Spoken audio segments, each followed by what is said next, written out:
बिहार में ग्रामीण आवास कर्मियों ने अपनी 16 सूत्री मांगों को लेकर राज्यव्यापी सांकेतिक अनिश्चितकालीन हड़ताल शुरू कर दी है।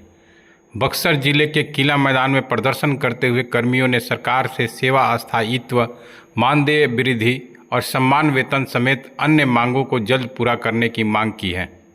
सरकार की दोहरी नीति नहीं चलेगी, सरकार की दोहरी नीति नहीं चलेगी, आवाज दो हम एक है,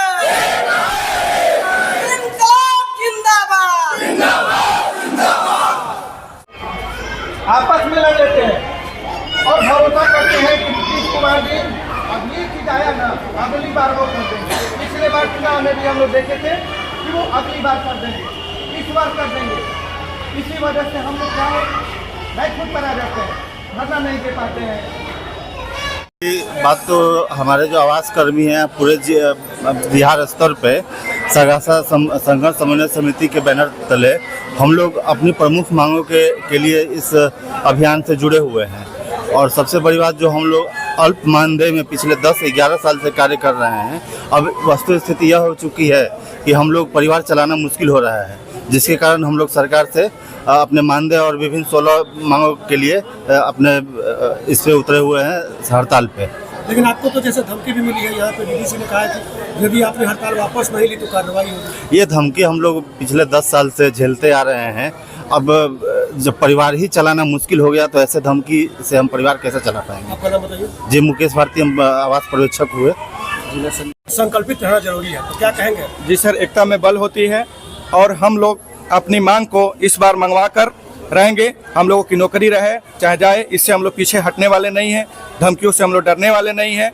जब तक हम लोगों का मानदेय नहीं बढ़ जाता है तब तक हम लोग काम पर पुनः वापस नहीं आएंगे। क्या मांग?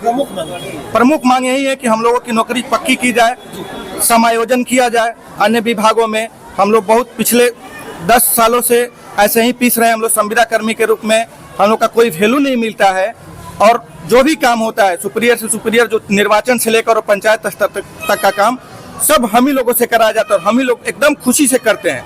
लेकिन दुख इस बात की है कि हम लोगों का मानदेय जो है वो बहुत कम मिलता है, जिसकी वजह से हम लोगों का परिवार चला पाना बहुत मुश्किल हो गया है। हालांकि हम लोगों ने जो देखा आपका मांग पत्र, उसमें आप लोगों ने कहा था कि हम लोग चुनाव कार्यों से अलग नहीं रहेंगे, तो चुनाव कार्यों में सहयोग करेंगे और बाकी कार्यों से।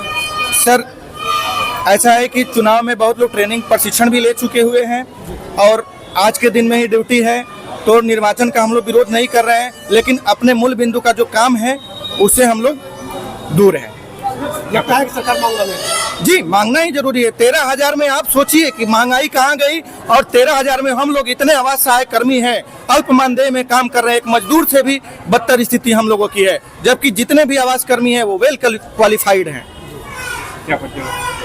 अजय गिरी, जिला उपाध्यक्ष, बक्सर। हम लोग जब तक हमारी मांग मानती नहीं है सरकार, तब तक हम लोग हड़ताल पे ही रहेंगे। लेकिन कार्रवाई की बात कह रहे हैं अधिकारी। कोई बात नहीं, वैसे भी 13,000 में हो क्या रहा है, इससे हटा दे तो भी कोई फर्क नहीं पड़ता है। उषा कुमारी। लेकिन कैसे है, किस बिंदु पर है, अपने आप से सोचिए।